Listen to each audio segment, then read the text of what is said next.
Okay, the purpose of the mastermind is to learn leadership, build teams, and create multiple sources of income together. We are here to inspire and challenge each other to reach and exceed goals. Each member is committed to their own success as well as the success of every member of the group.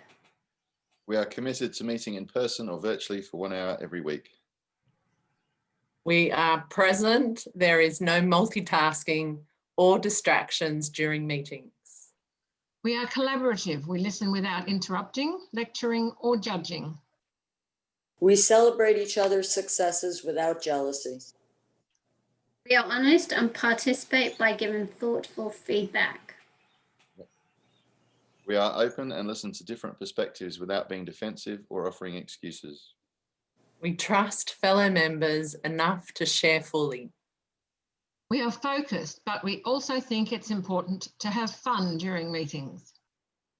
We are real and authentic. This is a no BS zone. We allow ourselves to become completely aligned with each other and the high forces, one mind, one soul, one love. Noble Goldman International is a conscious, aware, and engaged global community of abundance and freedom creators. Our mission is to create 1 million millionaires who are free from the time for money paradigm. We focus on creating multiple streams of income through masterminding, team building, and the effective utilization of the internet-based platforms. The mastermind becomes an opportunity for self-mastery, where the self-transcendent shift from the me to the we to the us occurs. As congruence and engagement increases, the world's consciousness is then raised, one meaningful and inspired relationship at a time. Beautiful. Okay. Well done, Kelly. Okay. So today's Noble Goldman mastermind is on the law of attraction. So did anyone get a chance to watch Bob Proctor do his law of attraction part? Yes. Yes. Beautiful. So would anyone of the two that did watch it would like to share anything that they got out of it that really hit a spot in your heart chakra or your body or your mind that really stood out, like that you could or have used in your law of attraction in your life? Ladies first. Well, for me, I mean, I love this. Obviously, it's something that probably resonates with all of us because it's such a simple concept that once we get it, it's almost like, you know, the key to Pandora's box sort of thing. The possibilities are endless. But mainly the thing about the law of attraction, that whatever we're thinking about is what we're going to attract to ourselves. So therefore, by changing our paradigm of thought, we can change what we're going to attract to ourselves. And luckily, we've got all those other tools, all the Noble Goldman stuff and each other to enable us to change our thinking. Because sometimes it's really hard to do that just on your own because you just get stuck in that repetitive thing. And I tell a story about, well, it's not a story, it's a true story about the law of attraction with, there was a lady years ago, I support a Christian radio station and they were wanting to upgrade the antenna and they needed $9,000 to do that. And this lovely lady called Willie Bailey, she'd been baking cookies and selling them at, you know, like outside the hospital and, you know, different little stalls to raise money. And they had $7,500 to, so they needed $1,500. And I bumped into her because I used to go up to the hospital with my work being a nurse. And I'd always ask her, you know, how are you going? And anyway, one day I'd got notification that my godmother had passed away and that I was in her will. I had no idea if she had any money. She was a party animal. So I was pretty sure, you know, there maybe wouldn't be anything. But I said to her, you know, you can have you can have that money. If I only get $1,500, I don't care. You can have that. And anyway, the next time I saw her, she said to me, oh, Fiona, they've just had a meeting and they've decided they're not upgrading. They're actually going to replace it with an AM transmitter that can reach much further. I'm like, oh, that's good. I said, so how much do you need? And she says, oh, well, it's $25,000. I said, well, how much do you need? And so they needed $16,000. And I was like, yes, this is great. I said, because I've already put it out there that I'm going to supply what you need. Therefore, God is going to supply what I need to do that. And the God that I believe in, who I believe is the only God, is not a stingy God. So I knew that I was going to be actually getting way more than $16,000 because I'm a very generous person. I can give away $1,500 if that's all I've got. But if I got $16,000, I don't think I'd give it all away. So I was sure that I was getting more. And sure enough, I got $202,000. So I didn't even give them 10% of the money I got. So I actually think I was pretty stingy. But that just shows you that, you know, what you put out there is gonna, it works. Yeah, I love that and Bob Proctor says that it's, you know, that all abundance is out there for us, that it's not about that piece of pie. If I have a bigger bit, you have to have a smaller bit. It's that, you know, we get the bigger pie or another time, multiple pies. So yeah, anyway, that was way more than 2 minutes, sorry. That's okay. That was amazing, amazing story.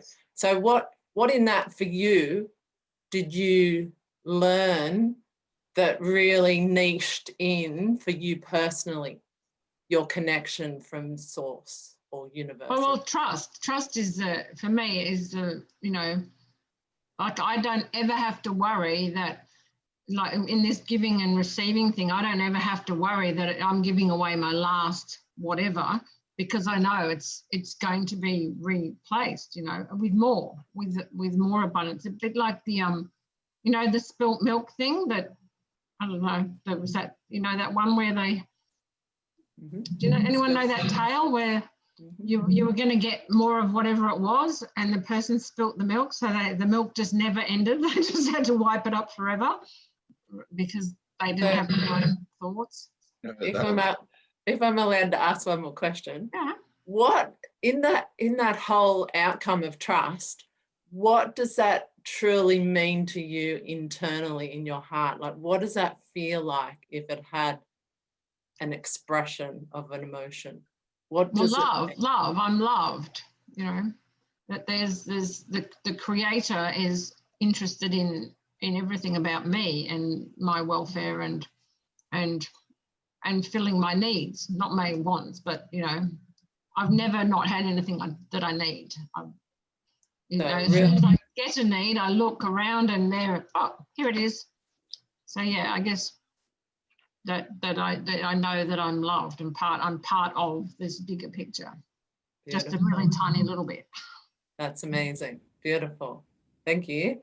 And Tony, did you want to go next? Because I know you've listened to the footage. So what was your understanding of attraction? I just want to pick up something that Fiona said, because I think that was really interesting. I get what I need, but not necessarily what I want. That could be a whole topic in itself. Yeah, expanding on that, I thought it was quite interesting that, because I listened to Bob Proctor and Martin had actually said to research it a bit. And, you know, obviously, I'm sure we've all read stories about law of attraction from all different authors over the years, but I just had a quick look on YouTube and I found a really interesting video that I'd recommend to you all. And it was by Dan Locke, L-O-K. And it's called How the Law of Attraction Really Works. And so he actually gives you 4 key strategies in that. But first of all, just mention what I thought was interesting about Bob Proctor's video was that he started off with saying that the law of vibration is actually the primary law and that the law of attraction is secondary to that. And I thought that was really interesting because I'd never heard that before, but it makes a lot of sense because we're all vibrating, we're all giving out energy, and it's all about the energy attracting like-minded energy. So, and you know, it's been said many times that the mind can't distinguish between positive and negative, the subconscious mind. So instead of trying to change the bad, focus on the good. Otherwise, if you keep trying to change the bad, you're actually thinking about the bad, you're giving it more attention, you're giving it more energy, so you're going to attract more of it. So very often when you're thinking about the stuff you don't want, that's exactly what you're going to get more of. So that's why this the abundance game is so well set up, because it really gets you to focus on what you do want and giving that the focus and therefore your energy, and it's the energy that attracts the energy. But in Dan Locke's video, he was saying the starting point for him was that you must become better. You must work on improving yourself, which again is the whole basis of this noble golden system, is that we are striving to improve ourselves a little bit every day, so that we can get better. And then he said, this was further reinforcement, notice things, but don't pay attention to them. So if you notice something that's not right or you're not happy about, notice it, but then don't give it your focus. Focus on what you do want. Again, repeating that sort of that theme of focusing on the positive, or the thing you do want to attract, not on the negative stuff. And he said, once you've noticed it, slowly and progressively eliminate noticing it. That was his third point. So it's like you're the observer of your own mind and what it is that you're focusing on, and then go, no, I'm not going to give that airtime. So if something's really annoying you, don't go on spending the rest of the day telling everybody about how this thing annoyed you. Just let it go and focus on what you do want for the rest of the day instead. And then, so the key point, the fourth point, was that what you say to yourself becomes your self-fulfilling prophecy. So again, being really careful about your self-talk, because what you're focusing on, what you're talking about, you're going to talk into existence. So that's about it, I think. Lovely. That was amazing.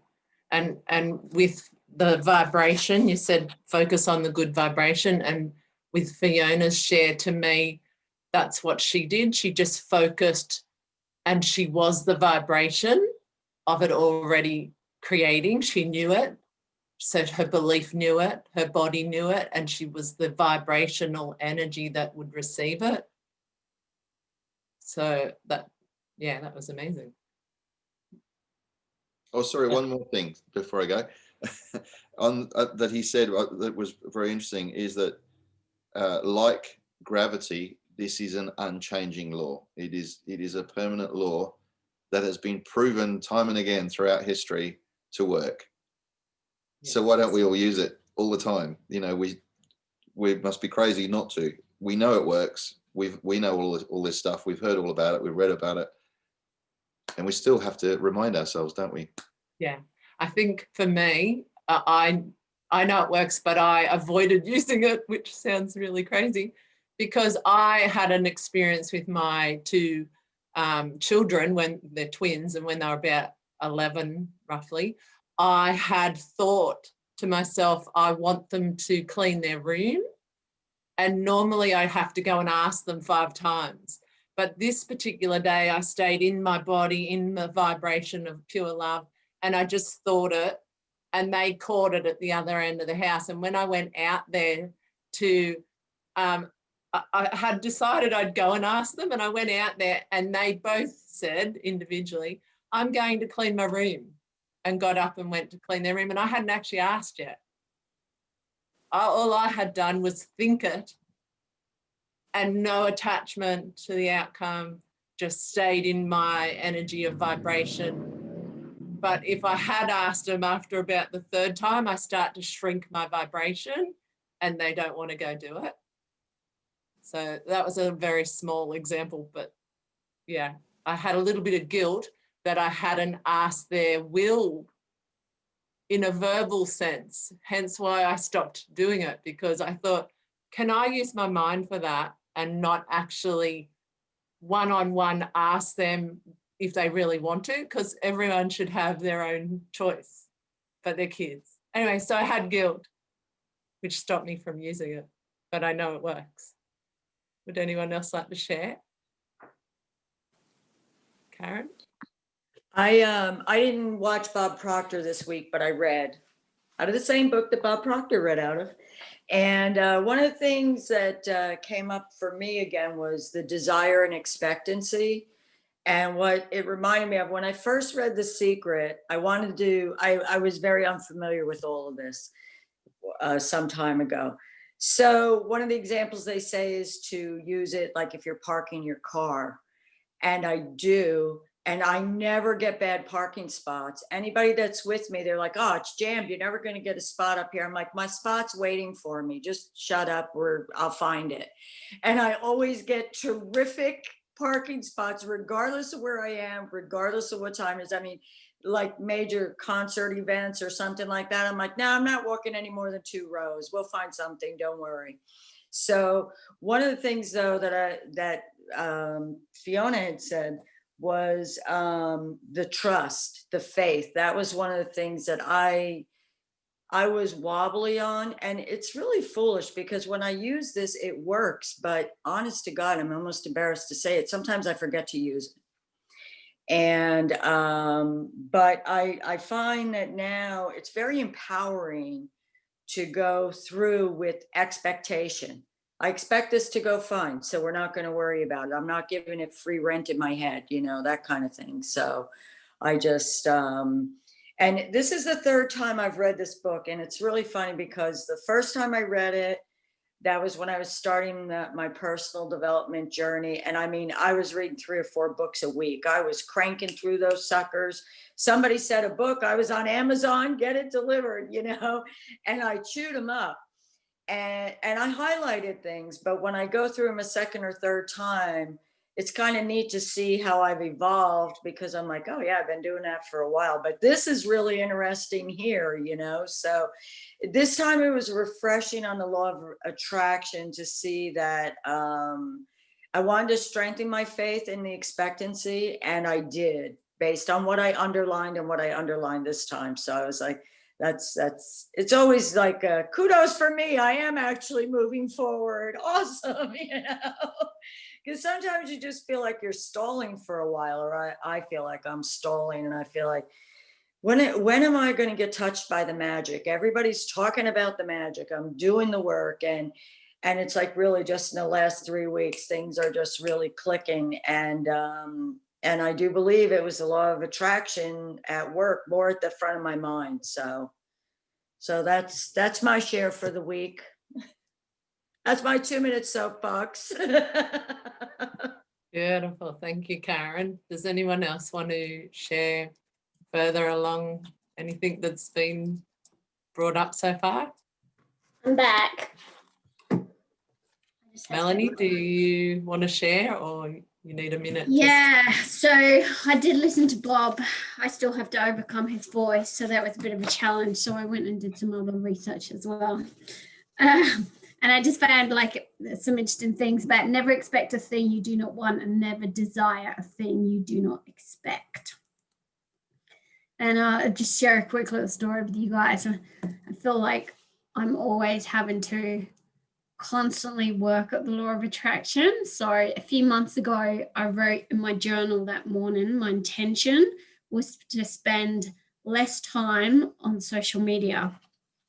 And that day, my Facebook account got hacked and I had no Facebook access for 6 weeks. So I'm like, well, thanks, universe. I put it out there and you actually delivered.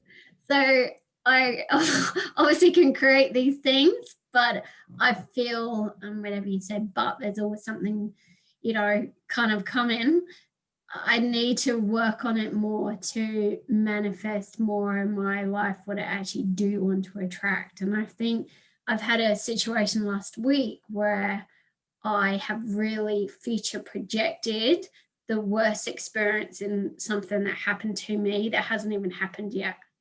And, I was talking over with a friend and she's like, well, that decision hasn't been given to you. And I said, no, but I think that's probably likely what's going to happen. And in all fairness, this decision could go either way, but I already decided in my mind, in my scenario, that this is a situation and this is the outcome. So am I going to be attracting that in because that's what I've put out there? So for me, I feel like it's a continuous work in progress. I understand the law completely, but I always feel like I need to pull myself back in with how I actually apply the law.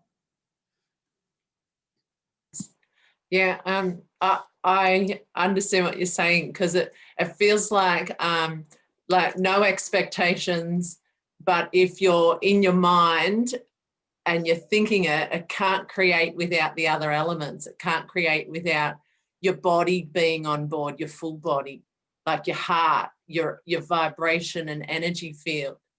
Because if it's the magnetic energy that's creating it, if only your mind wants it and not the rest of your body desiring it, it's not necessarily going to create how you want it to create.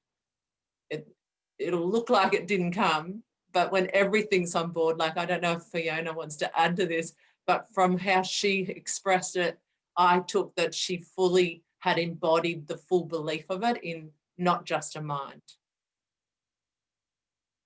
Like it was the heart and the body and her energy field all believed.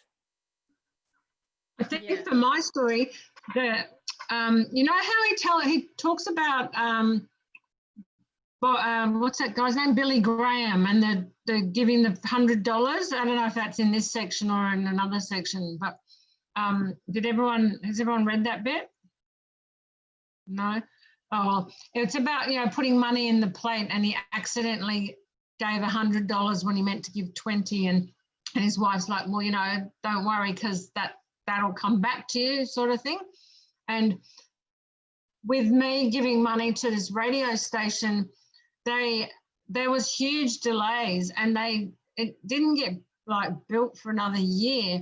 And my friends were like, you need to ask for your money back. And I'm like, no, it's not my money. Like, I released that money. I said, I don't even care if they never build that. It was that, you know, that was just part of what had to happen. And I mean, it did get built, you know, but there was no strings attached to it. It was, you know, and I think that's one of the things with giving, that we must give.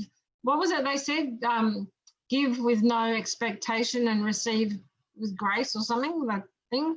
And that to me, that really I have to work on the receiving graciously, because I'm a terrible receiver, you know, and I much rather give than receive. But like from people, I don't mind receiving from the universe, like that's great. But to actually have to, you know, thank a person for doing something or for giving me, it's like, yeah, I'm not a very, what do you call that? Gracious person. Oh, motorbike. Yeah. But I love what you said, Kelly, about I wrote it down as being manipulation. That I'm thinking, oh, we've got powers we can, you know. Yeah. Thoughts into other people's heads. Is that sort of what you meant? Yeah, but if it's coming from your heart and pure vibration, then there's not a problem. But if it's coming from a desire that's ego-based in my mind, that's not aligned with my heart, then there's a problem, because I'm creating a karma. And not everyone believes in karma, but I do. Like, I'm creating more negative energy. Like Tony was saying, you know, if you're thinking, you see something happen and you get stuck on it, you're then part of that creation. But if you see something and you let yourself slowly retract or come back into self and the vibration you want to remain at, that's abundant, that's connected to all that can help many people, then you wouldn't follow, I call it the rabbit hole, you wouldn't follow that situation and keep talking about it. You'd just come back into your heart, back into compassion, and no matter what the thing is, you just hold a space of love, so that what you desire can keep creating. Because that bit, then if you follow that rabbit hole, then becomes a block for your own abundance, just as simply as your thought taking someone else's attention. you're following their attention. So you're already blocking your abundance in a subtle way, if you want to look at it that way. I read an article not too long ago on prayer and how people are praying incorrectly. And at first I thought, well, that's rather arrogant. But then when I read it, it was exactly what you said, Callie, though. Most people pray, oh, please don't let him die. Please don't let him die. Please don't let him die. Instead of saying, I'm happy and grateful he's healthy. I'm happy and grateful he's healthy. So after reading that, I kind of really did. That was a good tune up for me, because I realized, yeah, a lot of times your intentions are good, but your application is screwed up. So. And if it's a subconscious, unconscious pattern that you've had from childhood that you forgot about, and it comes out at a certain age in adulthood, and you're wondering why your prayer's not working, it could be just a thought form under there or a belief system that doesn't align with the actual true vibration of praying from your heart. Mm-hmm. And so it's just subtle things. So with, I think it was Melanie expressed that she had that situation where her Facebook account got closed and she created it. But for me, I see that as a possibility to evolve, because you got to witness one end of, I call it the polarity, one end of a polarity. You got to witness and experience in that. But if without that experience, you wouldn't have learnt that you could actually do the opposite. And now that you know you can, it gives you the drive to keep going for the opposite. Mm-hmm. Like it's all a Layla or learning experience, just so we can change our old habit. So even the negative things are just to help us change from our new awareness.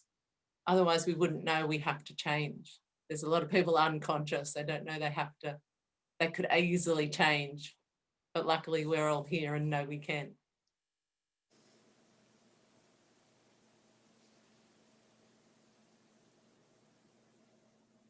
Tony? I think that's a great point. Thanks everyone for what you've been sharing. They're all amazing points. I just want to tell a quick story about how that translates then into collective consciousness as well. Years ago, I went on a seminar with, and it was about Hawaiian Huna, which is the spiritual teaching, not the massage thing.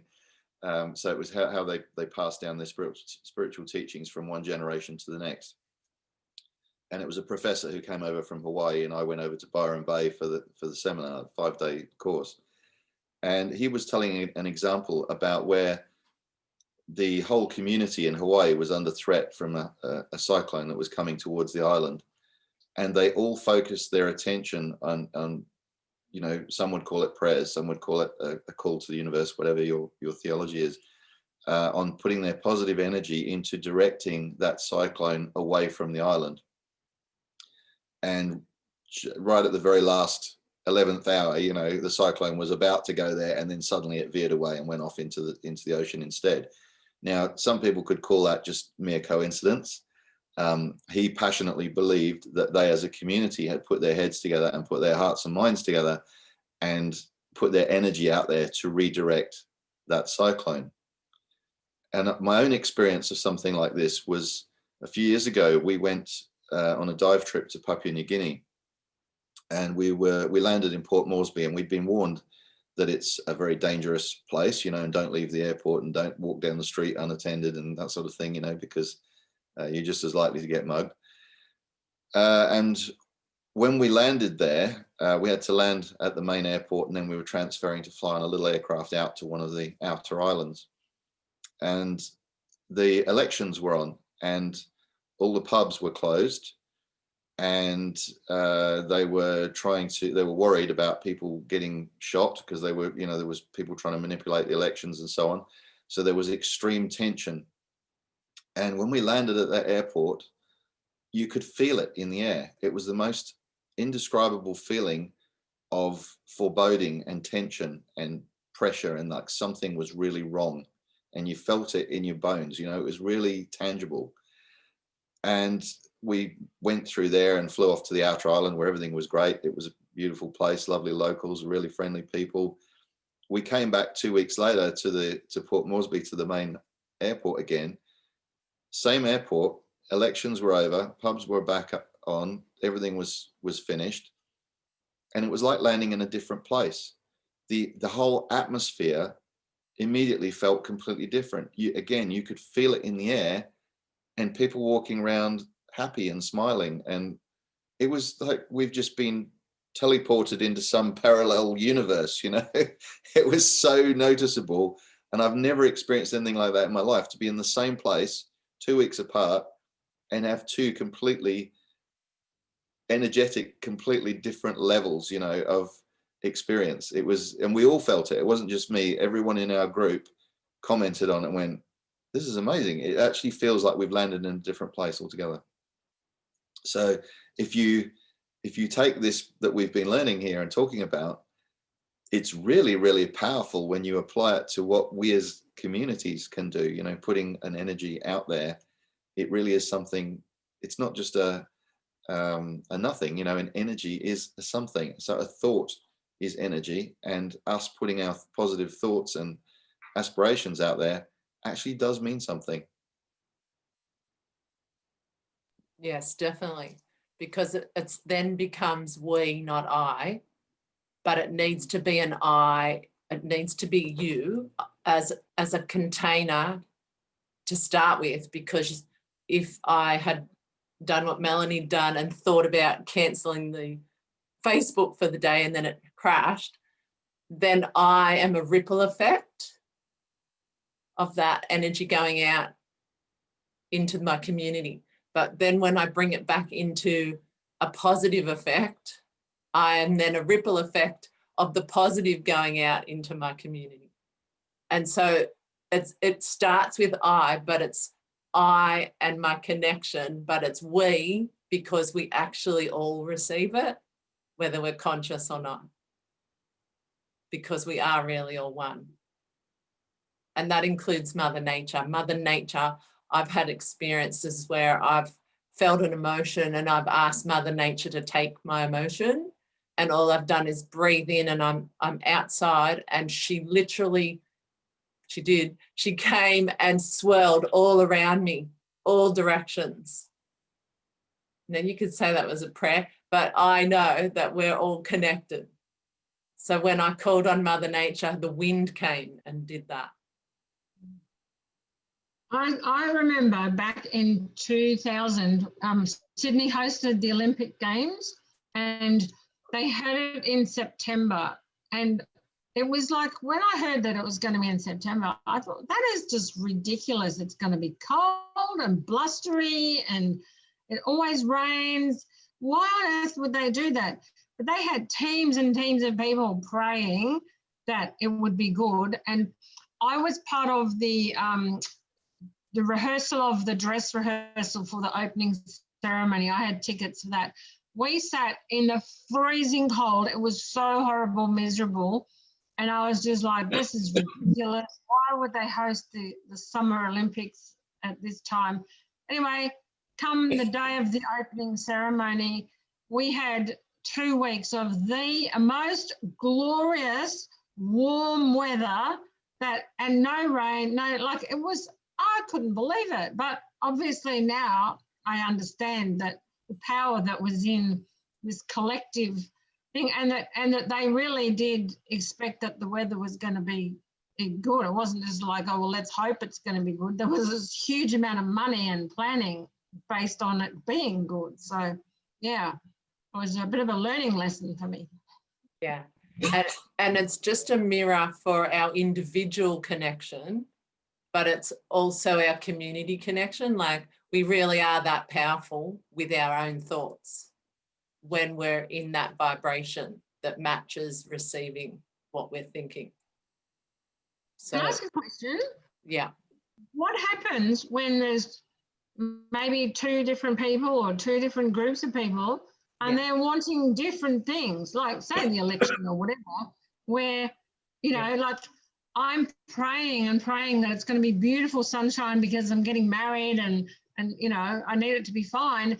And the poor farmer guy who's just praying and praying for rain for that, like, what do you reckon happens to that energy? Like, well, I'll give you my experience. That is correct. So we've all got something we're thinking of, and depending on the most empowered person around your community, we all blob into that thought. But if we're in our own empowered body and we really believe that it's going to be sunny, and we pull in people with that actually vibrate or attract in people that have the same thought, it's going to be sunny. We attract them in when we stay fully in the belief it's going to be sunny. So we're back to law of attraction. So if you're in your heart and you're fully connected to source and believe it's going to be sunny, just like I believed the wind would take my emotion, and she did, she came. And I've had that happen a few times. So just the same, you attract in the people that believe the same thought. But if there's more people in your community that want to believe the other thought, then you'll end up not, as a community, it'll create the other. Does that help you, Fiona? Yep. Yep. You go, Tone. Are any of you familiar with the author Andrew Matthews? He's a cartoonist, and so he's written some great books like Being Happy and Making Friends and so on. Being Happy was an international bestseller, and his cartoons just tell 1,000 words. You know that old story, picture paints 1,000 words. And he had this lovely picture of someone that actually reminded me of a relative of mine that is always negative. And the picture was this lady walking along, and there's a cloud, and it's just raining on her, nobody else. And I thought it was brilliant.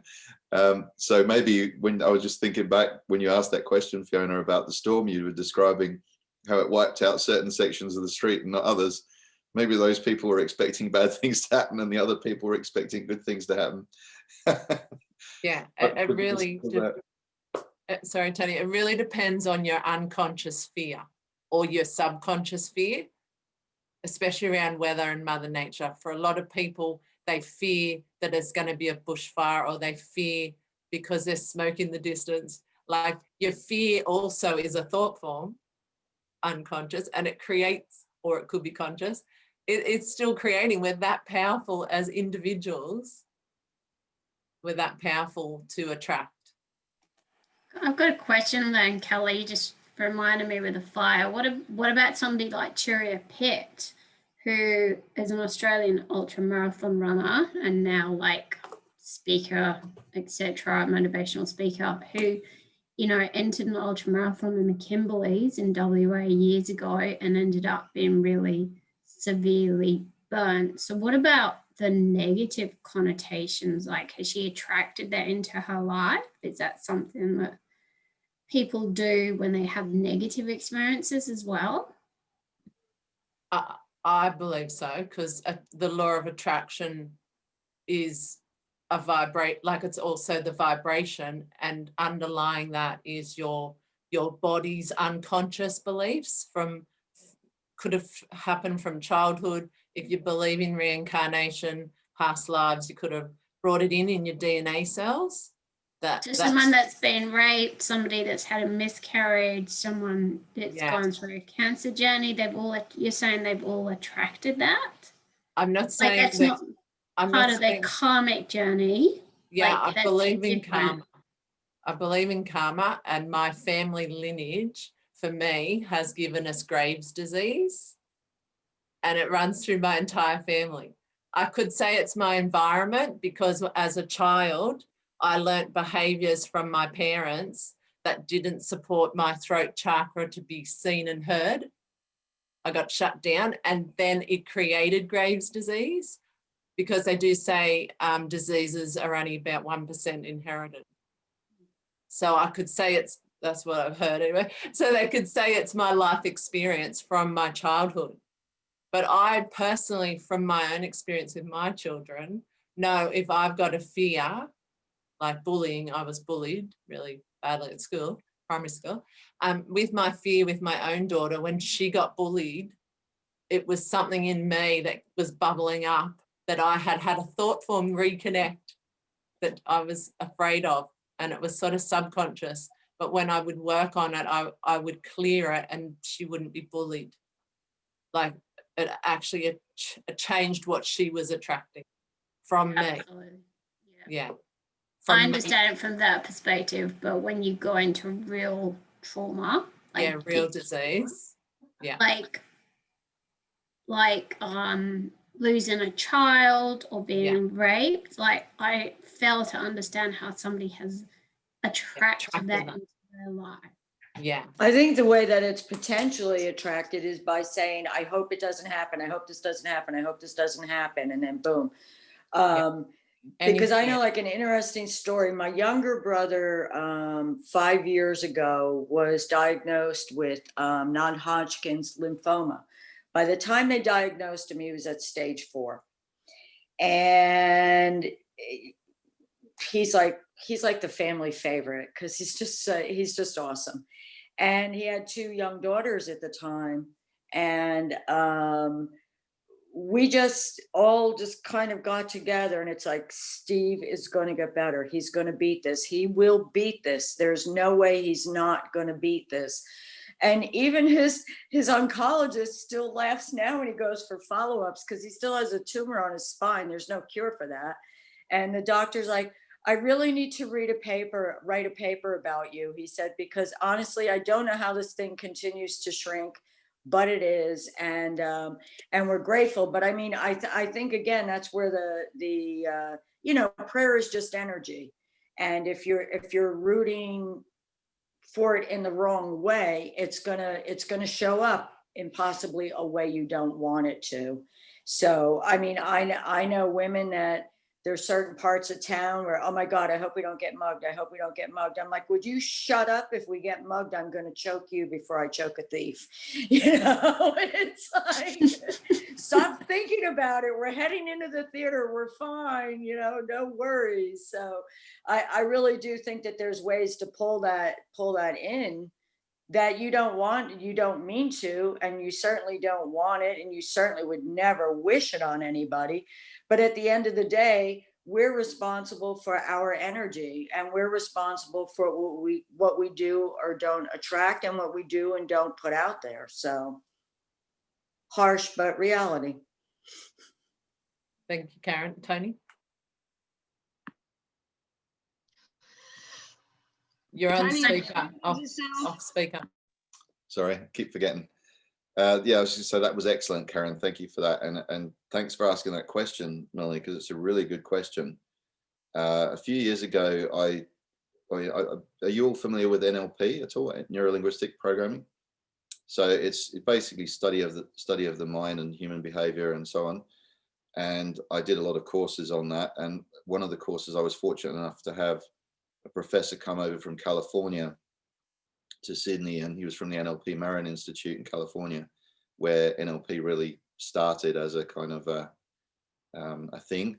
And he does a lot of work on this stuff, and he was telling us over the weekend and gave us numerous examples of how, and this is a little bit out there, I get it, for some people that might think this is a bit woo-woo, but energetically we actually attract the unresolved issues of our forebears. So if there's something in your family lineage that hasn't been resolved, like say one of them's murdered somebody or something, then the murderer's spirit and the victim's spirit are linked until this issue is resolved and there is forgiveness, and it's the emotional connection and charge around that incident is allowed to be dispersed.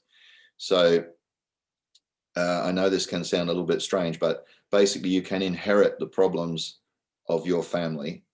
And if you have done something wrong, or your family has done something wrong in the past, then that can be passed down to you.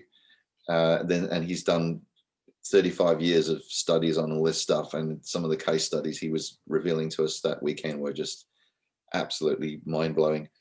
So yeah, I very much get what Karen's saying, that very much the thing that you fear is what you're going to attract. When we were going to South America in 2014, almost everyone was telling us, oh, be really careful over there, you know, and they were telling us all these stories of friends they knew that had got mugged and all this. Joe and I have an expectation when we travel anywhere that everything's going to work out fine and we'll be safe. You know, I've walked through the streets of Cairo at night. I've walked through some dodgy places that you'd think that's really dangerous, and we never felt unsafe once. In our whole month in South America, we never once felt unsafe. And yet you do talk to other people who go there with that fear and something happens to them. I'm not saying it never will to us, I can't guarantee that, but our expectation is that wherever we go, we meet good people, friendly people, people who are going to encourage, inspire, and uplift us. And that's what we get. That's everywhere we go. We meet nice people. It just seems to come to us. So maybe we've just been lucky. I don't know. But I firmly believe that that you get what you expect and you get what you put out there in terms of that energy. So that would be my answer. Too, on based on Melanie's thing, that because we're all on a different journey, and for some people, there's awful experiences that they have to go through to learn lessons or to become the person that they're meant to be. Like Turia, she's like, would she have been this amazing motivational speaker and have, you know, have the huge impact that she's had if she hadn't been through that? We probably would never have heard of her. But I mean, she's just, you know, phenomenal. And so many people like the Morecambs, you know, we just had the Walk for Daniel Day, and you know, their whole life now is committed to making children safer, but they would never have found that path probably if that drastically horrible thing hadn't happened to their child. And you know, there's thousands and thousands of stories like that. I remember there was a house for sale in Sydney that we went and looked at, and nobody wanted to buy it because it was a house where all the girls that lived there, there was two sisters and their friend that was there, and they were murdered by one of them's boyfriend who turned up, and like the whole house was splattered with blood. And the father, like, he was just so devastated, obviously, but he went on to become a motivational, well, a speaker, you know, and he said that while it was awful what had happened, he wouldn't want to change the outcome at all, you know, which he said was really hard to understand. How he could say, well, wasn't that he was happy that his daughters and their friend had died, but that it was part of the journey that he knew that was what he had to be for him to help all these other people down the track. So sometimes it's when we look at someone else's problem or life and think how awful that is, it might actually just be a blessing in disguise, if that makes sense. Yeah. Yeah, sometimes a family member may have to sacrifice their life, just like COVID, for other people to awaken, if you want to look at it that way. But I know that might sound cruel, but like my daughter's got brain tumours since she was born, and I know for me and her, it's brought our relationship more into the sovereignty of valuing the feminine, which I didn't get with my mother. So if I had just followed my mother's way of bringing me up, I wouldn't have changed. But because Jessica had brain tumours from when she was born, at about age 3, I prayed. I had a thought or a prayer to God and got sent to a school that does work with energy. And so I know by doing that, when she went to hospital for a seizure that kept her unconscious for about 5 hours in emergency, that particular day, I realised that I prayed for everyone in that hospital, calling in the feminine presence on the earth. Because I wasn't praying to a male God, I was praying to the Divine Mother. So Jessie woke up before ICU, before we went there, at about 5 hours. They were moving the bed to ICU, and she woke up in emergency and was fine and everything. But that day was my awakening to be a teacher of the art of feminine presence on the earth, to bring back the yin power, which is what this magnetic energy does. This yin energy is what creates what you're praying for to come into manifestation. So you're putting in actions, you're bringing it into your body, you've got your action in your thought, your vision, you're in your heart, but when you're in your full body, you're in the yin and the yang. So it's not just the brotherhood of the Christ, it's the sisterhood, like it's both. So it's not just heart and above, it's the whole body. You're the vessel, you're the receiver of what you want to attract. And the yin energy is the power behind it. And that's what awoke that day. So I could say my karma and my stress and fear of Jessica in hospital for 5 hours, not knowing if she was going to awaken, but there was a reason behind it that day. And I've been teaching the art of feminine presence for about 5 years, but I know that's what I'm meant to be doing now. But it awoke that day. Kelly, did you want to just add to that what you were telling me yesterday about your neighbour? What did I tell you? Because I've got so many things. About that your neighbour was in the next hospital bed, but you didn't. Yeah, it was the day that happened was the same day my brother's father-in-law got hit by a truck on his push bike, and we were both in the critical part of emergency, but I didn't know they were in the bed beside us behind the curtain, and they heard me the whole time praying. I prayed out loud. I made sure Jessie could hear me. I had worked as a nurse. I knew when you're unconscious, you can still hear the person sitting with you. From when I was nursing, I knew that. So I just kept telling her I was there. I kept calling on the divine feminine. I told her she's worth being on the earth. Behind the curtain was my brother's father-in-law. And so he survived. He just had a plate in his brain and he was back to normal. And so I feel like I prayed for everyone that day and released whatever karma in the family, between the two families as well. Like it did something that day, but it awakened my feminine because I never owned it because of how I was brought up. I didn't see the value in it as only to have children, and then you're no longer in that part of the body, you're just in your heart and mind. But you need the whole thing in full sovereignty to create. If you want to pull in people, Fiona, that believe in what you want to manifest, you've got to be in the whole body, stable and strong, both in yin and yang power. And then you pull towards you, you entrain, if you want to use that word, towards you, the same people that believe what you believe. And the more of that you pull in, organically, naturally, it creates, it manifests. But we can do this individually, but in a community as well. So it's just the whole energy ripple effect. I hope that helps. I have no idea what else to tell you, but yeah. Does anyone else want to speak before we wrap it up? Because I think we've only got we're just 1 minute over. So I'll just bring it back to simple things as well, because we've gone really deep there today.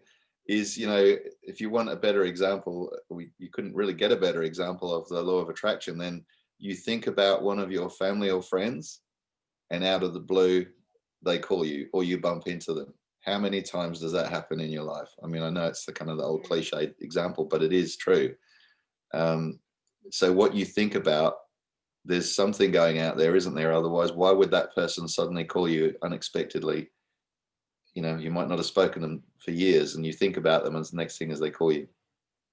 Yeah. And then that's happening with your negative thought as well. So which one do you choose to be on the earth? was going to say in relation to that, my friend was talking to me last week about spiritual bypassing and, you know, talking about how you really have to feel to heal.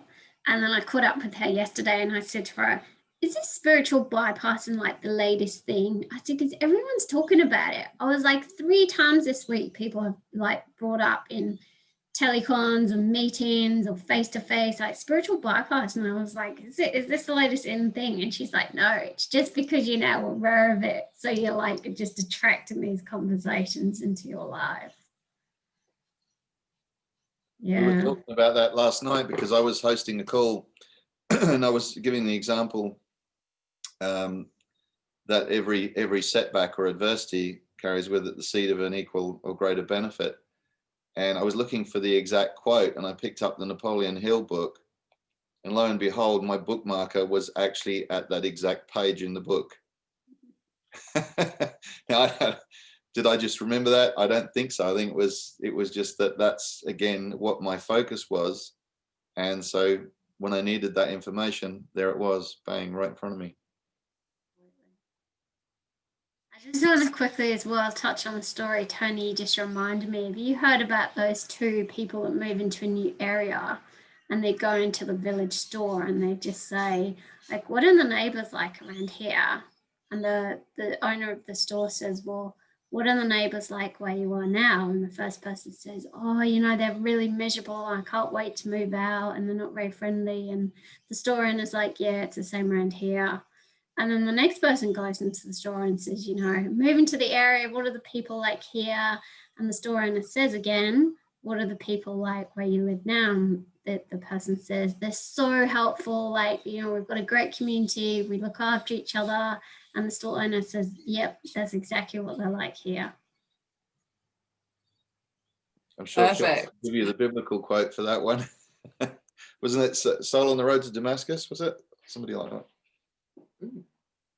It's a very old story, and it's as true today as it was then. Yeah, so thank you, Melody. That was perfect to just finish with what we attract and how we do it. Great way to end the call. Yeah. So anyone else want to say anything before we hang up? Just thank you, Callie. You were like an old pro tonight, girl. It's like you've been doing this forever. Thank you so much. Hey. Thank you, Thank you. everybody, for all your wonderful Kelly. information. Thank you. Thank you. very Thanks, team. Yeah, thank you. That was amazing. Everyone's share was just so uplifting and awakening for me. So thank you. Did you remember to hit record? It's recording already. It organically is already recording, so I'm not touching anything. From what I've gathered, it does it all for you. Wonderful. Yeah, so Martin set it up that way, so as soon as you start the call, it starts recording to the cloud, so he'll have the recording. yeah, that's what he had written there. So I'm just grateful we all made it and we all got to share and learn what we needed for ourselves and our families and our community. Thanks, Kelly. Thanks, Thank you. everyone. Bye. Bye. Bye. See you next week. Bye. Thanks, Tony.